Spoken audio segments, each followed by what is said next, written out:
ஆடு நனஞ்சா போனாயி அழுது அந்த கதைதான் ஐயாவின் மனது.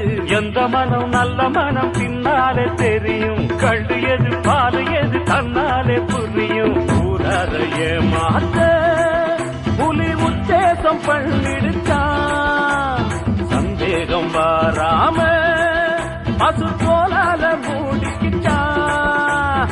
தன்னிடத்திலே தவறு உள்ளவங்க தான் சிலர் நல்லவங்களை பழிச்சுதான் பொழப்பு நடத்தணும்.